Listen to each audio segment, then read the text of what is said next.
السلام عليكم، ازيكم عاملين ايه؟ يا رب تكونوا بخير. انا امال سليم. هعمل معاكم النهارده نوع من انواع الكوكيز سهل وبسيط وبمكونات اقتصاديه، وهتعمليه في وقت قياسي كمان. باذن الله هيعجبك ويفرح اولادكم باذن الله. تعالوا نشوف هنعمله مع بعض النهارده ازاي. ولو عجبكم الفيديو يا ريت لايك وشير للفيديو، ولو اول مره تدخلي القناه يا ريت تعملي اشتراك في القناه وتفعلي زر الجرس علشان توصلك وصفاتي.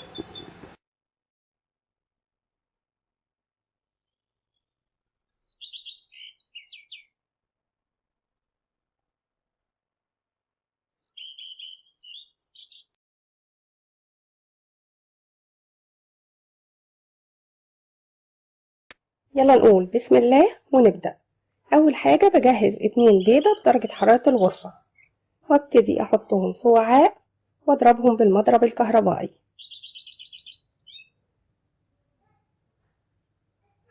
وانزل عليهم بمعلقة صغيرة من الفانيليا واخفقهم كويس. بعد كده بضيف نص كوباية من السكر الحبيبات، واستمر في الخفق لحد ما يدوب السكر، وعليهم تلت كوباية من الزيت واخفقهم تماما. بعد كده بضيف كوباية ونص من الدقيق، هبتدي انخل الدقيق وانزله شوية شوية على الخليط بتاعي واقلب لحد ما يبتدي الخليط يمتزج بالدقيق، وانزل كمية تانية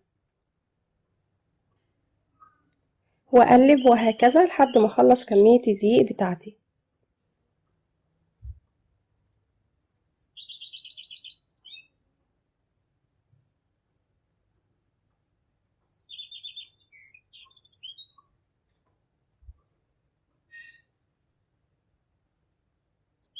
وبضيف معلقة صغيرة من البيكنج باودر،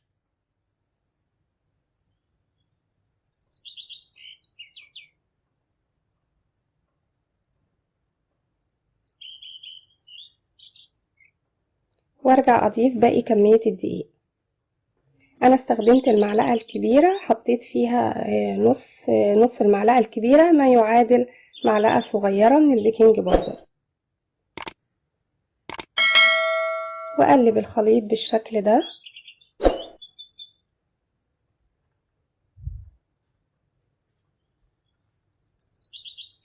لحد ما يبقى قوامه بالشكل ده.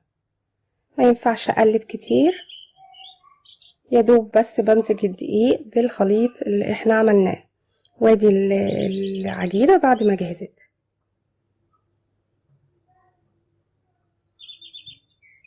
بعد كده جبت صينية حط عليها ورق زبدة والمعلقة الكبيرة المعيارية بتاعتي، وهبتدي انزل بالشكل ده. طبعا العجينة هي بتكون بتلزق زي ما انتم شايفين، فمش هينفع استخدام الايد، هنستخدم المعلقة. ده بالنسبة لي الحجم المناسب. لو عايزة يكون حجمه أصغر من اللي شفتيه في بداية الفيديو بتقللي العجينة اللي بتنزليها، إن هو بيكبر في التسوية. وحاولي يكون في مسافات كبيرة بين الواحدة والتانية لأنه بيختلف حجمه تماما، فلو قربتي المسافات هتلاقيهم لزقوا في بعض.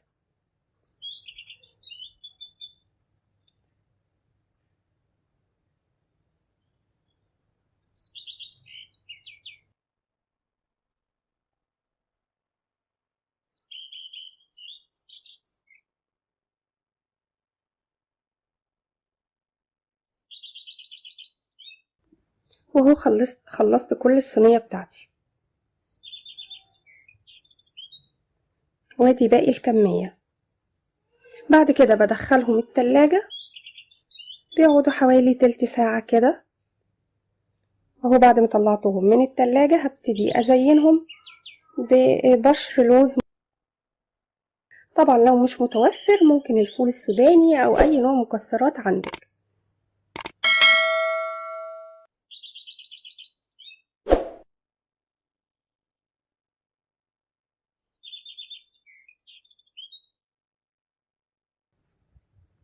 هسخن الفرن كويس جدا وادخله الفرن، مش بياخد يعني ربع ساعة. من ربع ساعة لتلت ساعة حسب الفرن بتاعتك.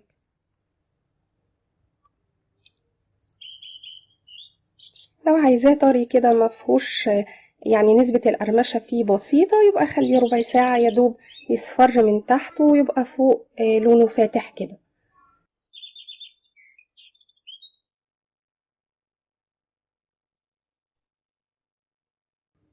وهو بعد ما خرج من الفرن، لو عايزاه نفس درجة التسوية بتاعتي دي بحيث يبقى فيه نسبة قرمشة عشان الأطفال بتحبها، يبقى هياخد معاكي تلت ساعة في الفرن. طبعا التسوية دي حسب ذوقك وحسب راحتك.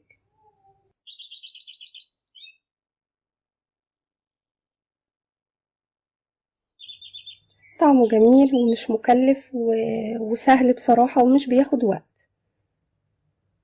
هي دي الكمية اللي طلعت معايا من المقدار اللي احنا عملناه.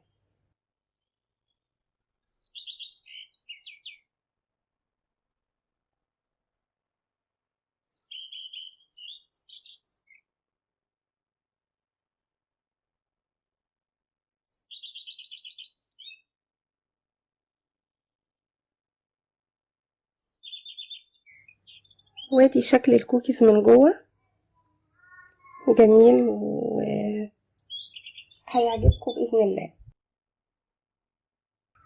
لو عجبك الفيديو ما تنسيش لايك وشير للفيديو، ولو أول مرة تدخلي القناة ياريت تشتركي في القناة وتفعلي زر الجرس علشان توصلك كل وصفاتي. بحبكم في الله، أمال سليم.